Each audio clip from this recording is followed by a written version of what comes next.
welcome to my podcast on real relationships. My name is Sophie Passon and I am a relationship expert, international speaker and best-selling author of a book, Your Other Half. I decided to start this podcast because, in my opinion, relationships are currently not being portrayed as what they really are. Whether you're watching the news, whether you're watching TV, social media, the perception given to people is wrong. And my aim is to talk about what happens in the real world, talk about real stories, and listen to what real people think, do, or go through, as opposed to creating expectations of something that doesn't exist. I may not agree with everything that is said by my guests, but it is their chance to express their opinions and their stories. And today we are going to talk about the relationship that we have with ourselves and self-acceptance. My guest is Vie Portland. Hi, Vie. Hello. How are you? I'm good, thank you. You? Yeah, good, thank you. So can you tell us a little bit about yourself, please? Said I'm Vie. I chose my name myself, so you're not likely to have ever met another one. So I'm 8 in terms of my name. It means it's the French word for life. I was just about to say that. Yeah, because it indicated that I have a life I want to lead now. Mm-hmm.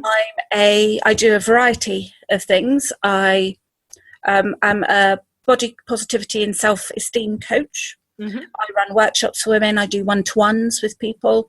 I do work in schools.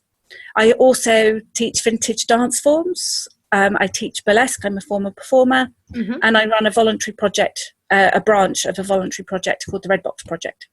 Okay, fair enough. And to you, what is self-acceptance? Self-acceptance is almost a symbol of bravery, really, because we're told to be so many things. So to be something that you're told doesn't fit with society's standards is an act of bravery.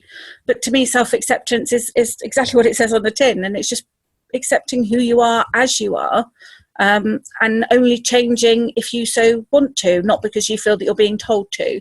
So if I decided I wanted to change my hair colour, that would be my choice, and not because blonde is in this year, for a very sort of trite example. Mm-hmm. And tell me a little bit about your life and how, you've come to this. Obviously, as you say, you changed your name and everything else. So that indicates an actual journey. Yeah, definitely. Well, my story, like everyone, we've all got a story. We don't know what it's like to walk in anyone else's shoes. So for me, I didn't have a great background. I no longer have contact with my family because of this. And I grew up in a family situation where, amongst other things, I kept being told I was fat and ugly, and that's what I believed. Mm-hmm. Then there were a couple of occasions where I got very ill, and once came very close to death. I was hospitalised, and the other time I was vomiting for literally a week. Neither time I lost weight. So I thought, okay, my body's obviously retaining this for a reason. Mm-hmm. And at the time I wasn't happy with my body, but I sort of thought, I accepted it and thought, I've just got to stay this way forever. And because of my mindset at the time, I wasn't happy about it.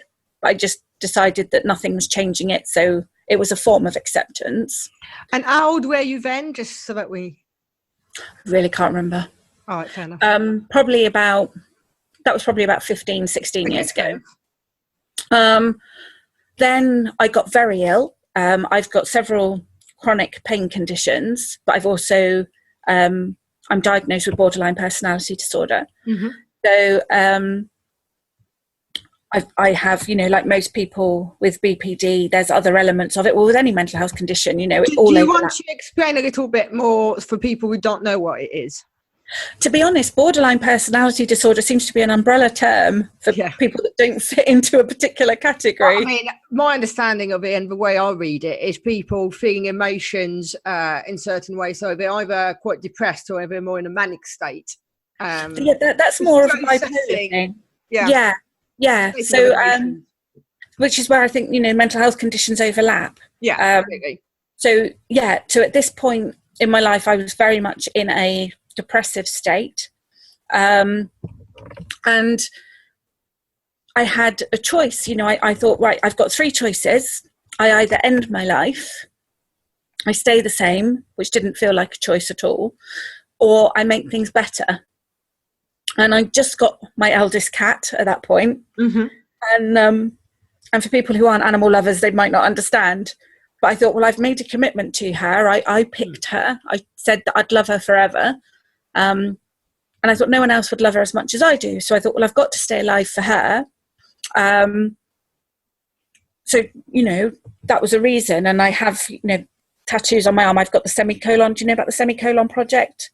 No, but explain a bit more for people that might not. The Semicolon Project was set up by a woman who wanted to encourage people who'd had suicidal thoughts. Mm-hmm. Instead of a full stop, our life hadn't ended. It's just a pause. Yeah. So my semicolon is made into the shape of a cat. Because it's a cat that was my pause. So I thought, well, I've got to change things. I don't want to end it. I can't stay the same. So I have to change things. And I love musicals. And I was watching Singing in the Rain. And then the Hoofer scene came up, where he's doing Gotta Sing, Gotta Dance. And burlesque flashed across the screen on a sign. I thought, I wonder if anyone does that anymore.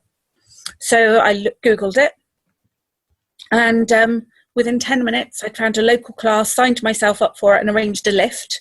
Because I thought if I went on my own, I'd convince myself not to go. So I arranged a lift.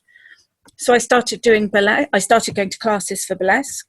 Found myself performing burlesque on a dare. Then went on and did more and more performing.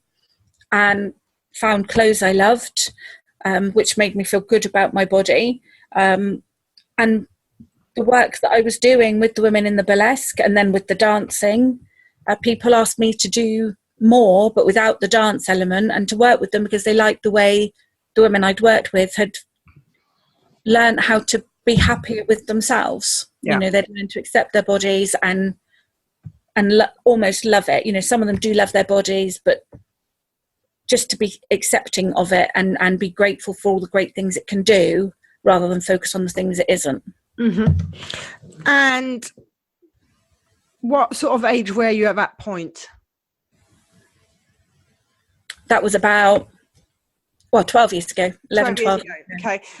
And so since then, what's happened since then? What's the rest of the journey? Well, so I started teaching, I started performing burlesque on a dare, as I said. And then from that, people booked me and more people booked me, and I got to perform all over the country, and I've even performed abroad. And how did you feel in yourself at that point to be doing that? At the beginning, it was quite weird. It was quite disassociative, really. It was like I was putting on an act. But after a while, it began to be me. I loved it. I get very anxious about performing, but I love it when I'm doing it. It's very elegant, isn't it? Yeah, I love the build-up. It's just that sort of few hours before the actual, I'm going to go on stage now, that I get nervous. So I was performing, and people would come up to me and say they loved what I did. And I don't look like a normal, they would say to me, I don't look like a normal burlesque performer, but anyone that's in the burlesque scene will know that we're all different shapes and sizes. So would I teach them? So I started teaching burlesque because I love the history of it as well. So I teach a bit of that as well as moves and routines and things. Through burlesque, I found out about a clothing company that does reproduction clothes of the 40s and 50s. And I've always loved the 50s. I grew up, like I said, watching musicals, Elvis films. I loved programs like Happy Days and bands like Shawaddy, all the sort of 50s type themed stuff. So I went up to this shop with a friend, and all the way there I was thinking, my friend was going to go and she was going to fit everything because she was a size 12 and nothing would fit me. And it was sort of, pretending I was excited, but also thinking, no, it's going to be horrible. And I have an issue with high street clothes because my waist is quite small in comparison to my boobs and bum. So wearing clothes that fit my bum, I ended up looking like I was sat in a flower pot a lot of the time. But I got to the shop, tried things on, phoned my partner and said, I said nothing was going to fit. And I could almost hear him brace, ready for me to go, it's horrible. I said, my arse looks bloody amazing and everything. He said, I'll send you some money. so I bought quite a lot of clothes. Mm-hmm. So I felt more confident to go onto the vintage scene. And I was dancing on the scene, and people were seeing how I danced and said, "You don't look like an ordinary dance teacher." So they asked me to teach that as well. And then as that went on, people started saying, "We love what you're doing with people. We love how people come away from your classes feeling better about themselves. I want that, but I don't want to dance. So help me." Mm-hmm. And so I started doing the coaching instead, as well as for the people that wanted what I teach without the moving the feet part. So yeah, that's pretty much it, you know. Fair enough. And do you think that the reason why we feel that we have to conform and we can't be different is because of society and the media? Or do you think it's just because for a lot of people being different or change or whatever is scary? And because it's scary, they feel that, oh, I mustn't, you know, put my head above a parapet, so to speak. Yeah, I think it's both. I mean, I think, like I said, it's about accepting it. It takes bravery to be who you want to be. And I taught a burlesque workshop to a WI group yesterday. Mm-hmm. And most of the women, the average age was mid-70s. Mm-hmm. And it was amazing. One of my favourite teaching experiences ever. And I had several of them come up to me and said, "I wish I'd had the confidence to wear colour. I wish I'd had the confidence to try this. I wish I'd done that." And to get to that age in life and to regret not doing things just seems so sad. Mm. But it does take bravery to say, I want to go out wearing something that makes... So I always stand out because I always wear 50s clothes. And I always get stared at. But most people are like, "I wish I could wear that." And I always say, "Well, why can't you?" Because I don't see why anyone can't. But I think we are told to be within certain bubbles, that to go against that feels... I think some people see it almost as a form of arrogance, and we're not meant to be that. And I don't feel like I'm an arrogant person. I'm just me. But I think some people think that you can't be showy-offy, and to wear something that stands out makes them feel like they would be showing off, or it makes them feel like people would be looking at them and they can't cope with being looked at. And I know that feeling because that's how I was for most of my life. Do you think that maybe for us now, especially I'm thinking as women more than men, it's easier to do that than maybe these ladies who are 75, you know, I'm trying to work out the timings, but I know that certainly in terms of generations, they've probably had it a lot tougher than we did in terms of, like, you know, just for feminist movement and everything else. Yeah, I do think, you know, in some ways we've had it easier in terms of, like, say, we've had the feminist movement. But then on the other hand, we're also bombarded with social media images of what perfection is meant to be. Yeah. So I think there's swings and roundabouts for both, really. So like yesterday, one of the women that came was just amazing. And she was dressed in a beautiful gold gypsy skirt with different patterns on, and a little silky camisole. And she had a gold sparkly scarf on and gold flowers in her hair. And she was 82. And she said, "Oh, I've always dressed like this." So I think it's also part of who we are. And if we're willing to say, "Well, this is who I am," you know, and I think sometimes we feel that who we are isn't good enough. And that's about, we need to learn that who we are is good enough as we are, whether we want to wear a black shroud all the time or whether we want to wear polka dots and lilies or something.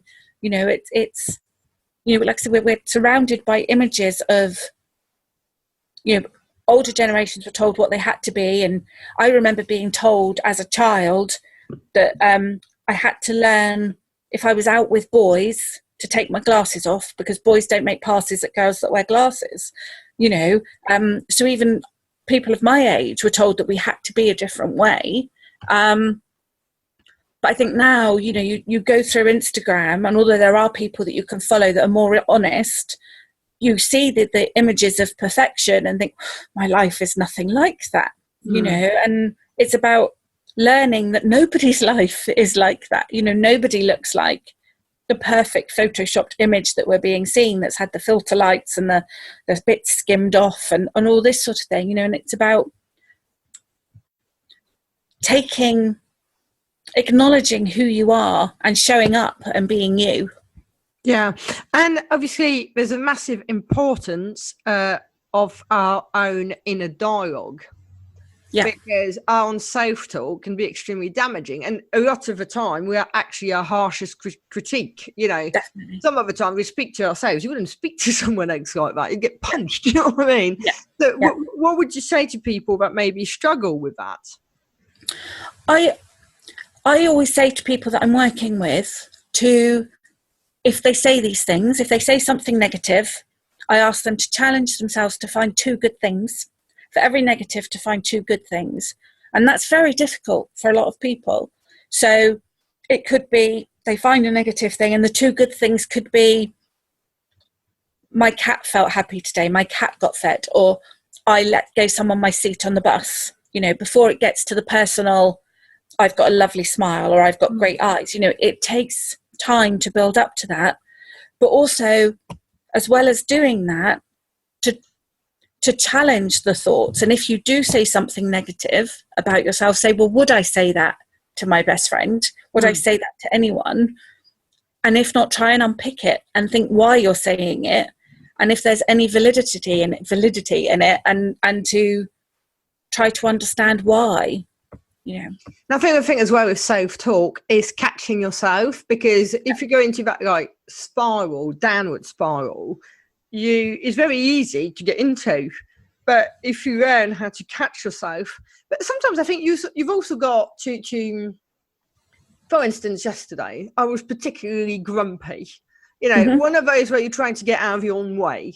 Yeah. But I think sometimes you have to kind of embrace it, because it was triggered clearly by something. What is that thing that triggered that? Is it a genuine thing? Am I allowed to be grumpy for the day? And yesterday the answer was yes. Yes. And I think we've got to also acknowledge that, because sometimes people try too hard to be positive, and it becomes a false positivity, and then it's not congruent anymore, isn't it? Well, yeah, I know in my own experience that people always expect me to be happy and positive all the time. But as I said, I've got a mental health diagnosis. So I'm a human. Before anything else, I'm a human, and all humans have sad feelings. So if ever I say, not so much now because I've deleted those kinds of people, but if I've ever put anything negative up on Facebook saying I'm having a bad day today, for example, I have people telling me I'm a fraud because I'm meant to be selling positivity. And it's like, well, no, I'm a human, and exactly. It's important that so like some days I've had enough, and I just need to be by myself or with my cats. I just need time away to remember who I am, and also sometimes we just need to wallow, and that's okay. And I think what people sometimes, because I get it as well. I'm supposed to be positive all the bloody time, and I'm not, because sometimes you are not, and sometimes shit happens, and you have to process it. And this is the main thing, you have to process these bad emotions, because otherwise they will get worse in time. Yeah. And I think also we need to accept, self-acceptance is one thing, but we've all got quirks and flaws. Yeah. And there might be quirks and flaws to someone, but there might not be to somebody else. But that is part of the self-acceptance thing, isn't it? I'm terrified of spiders. Okay. That means I'm not perfect. There's lots of things that make me not perfect, but that's the first thing I thought of. But that doesn't mean I'm bad. That doesn't mean there's anything wrong with me. It just means there's something that I find difficult. But again, I'm a human. So, and that's what we all are, and that's what we need to, that's part of the self-acceptance, is that I'm a human. I have good feelings. I have bad feelings. I have indifferent feelings, and it's all of us, it's better that we feel everything, because that means we're getting more out of life, rather than just thinking, I can only feel positive thoughts. You're not dealing with like grief if something happens. If you think I can only think positively, how can I deal with grieving, or something bad happens, you need to be able to deal with that. And that's going to make you pretty annoyed or pretty angry or sad, and that's okay. And I think as well, in terms of like, for instance, if you take said grumpiness, I am quite a grumpy person, to be honest. Not in a grumpy way, as in, I don't see it as grumpy. I see it as like putting the word to rights, and I've noticed there's something that I feel is not quite right, and this is how you could address it. And I like to express that. Some people see that as moaning and being grumpy. I personally see it as a conversation. But then the people who might think I'm moaning, I want to attract anyway, because they won't want to be in my company. Where the people who think, no, actually, I agree with you, and I'm grumpy too, we welcome the conversation. And I think sometimes we forget that someone might think, for instance, you said about fat or whatever, where fat is unless you're like really morbidly obese and going to die from it, again, it's a perception, isn't it? Some people like plump people, some people don't. So we all got different tastes, don't we? Yeah. But that's we're all human, we're all unique, and we all do different things with who we are and what our bodies can do. So if you think about, I'm classed as obese, in my size, but I know that I've been very ill a couple of times, like I said, and I've not lost weight, so my body's holding on for a reason. But I can do far more physically than some friends that are far smaller than me because of their health issues. So I'm far healthier than they are, but people don't assume that I am because I'm bigger. So again, it's about, I was saying to a friend earlier that we live in a one-size-fits-all society, but the size doesn't fit any of us because we're all different. And it's about accepting who we are, but also accepting who other people are, and trying to be non-judgmental.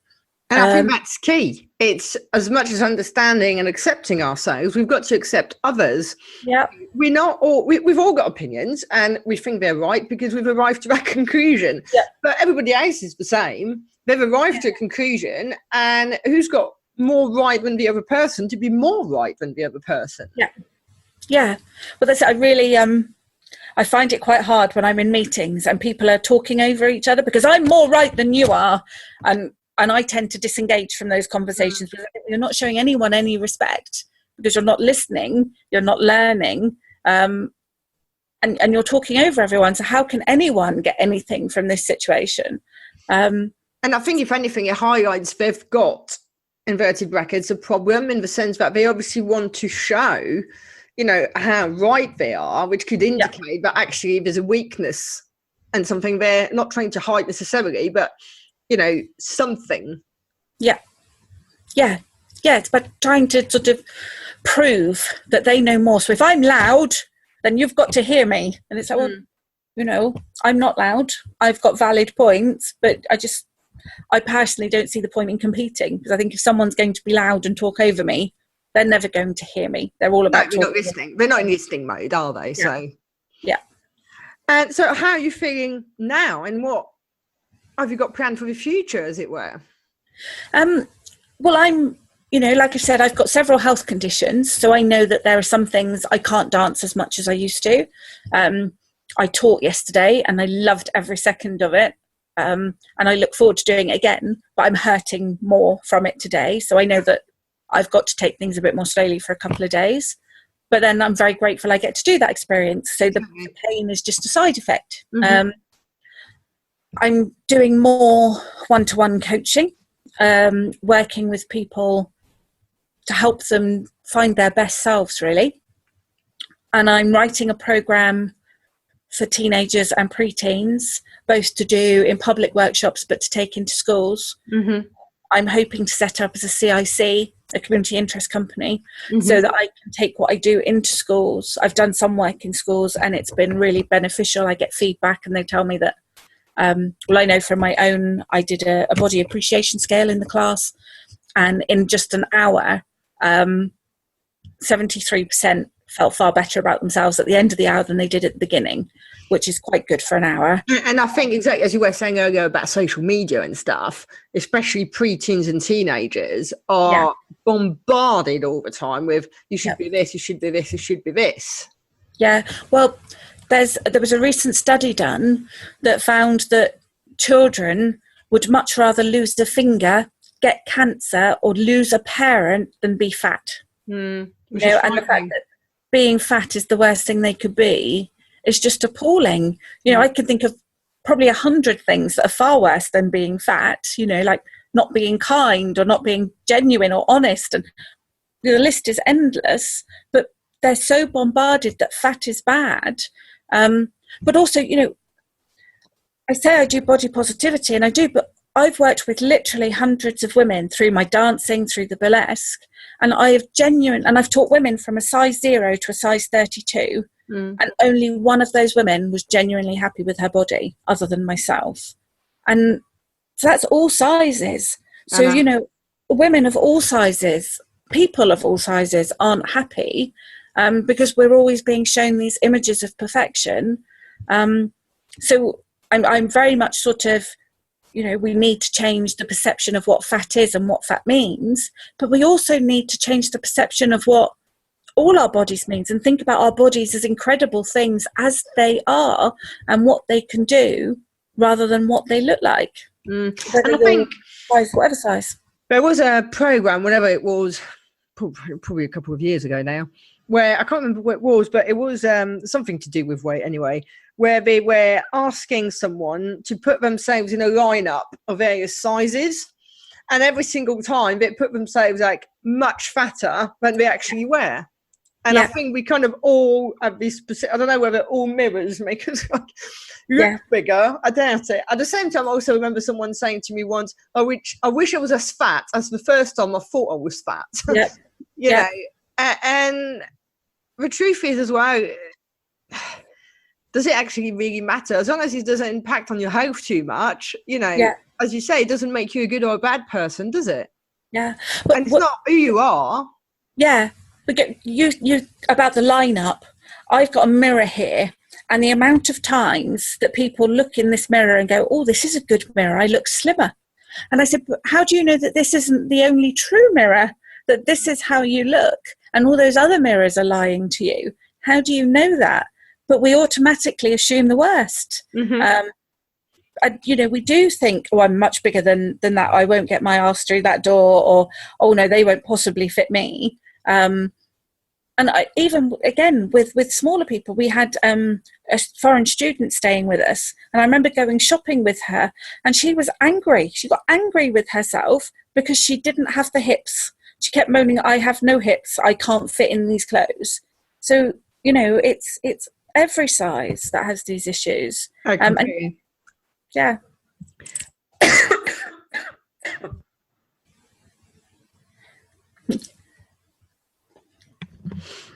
So what sort of tips would you give someone who might be struggling with their weight, or someone who's feeling unconfident or not happy with their body? Well, like I said, I think try to find 2 positives for every negative.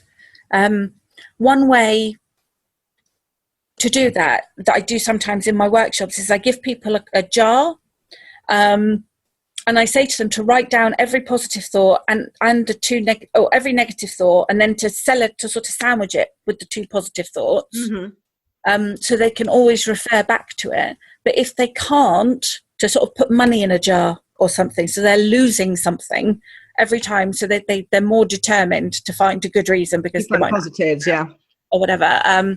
So to do that, and to like I said, to question what they're saying to themselves, where does it come from? Why do they believe it?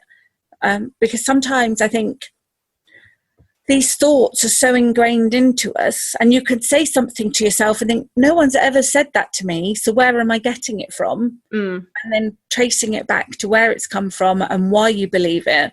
And then sometimes doing that makes you realize that there is no truth in it whatsoever, and it's just almost like a mirrored behavior. You're just mimicking something you've heard, thinking that that's the norm, whereas really it's not. So about challenging their own thought processes. Fair enough. Well, it's been lovely talking to you. My final question is, do you have any regrets? You know, when I was younger, I got offered jobs in New York and Canada. Mm-hmm. And sometimes I think it would have been lovely to do that. I would have loved the opportunity to work abroad, to live abroad. But then I think, I wouldn't be who I am now. And I really like who I am now. So no, I don't. The only things I regret is walking past things like a chocolate shop and not buying a bar, or things like that. Silly things that I can change the next time I go. So no, there are things that I wish I'd done in some respects, but then I also know that everything I've done has made me who I am, and who I am. That's very true. That's very true. Well, thank you so much. And if you enjoyed the show, then please subscribe, leave us a review, and more importantly, come back for the next episode. Thank you.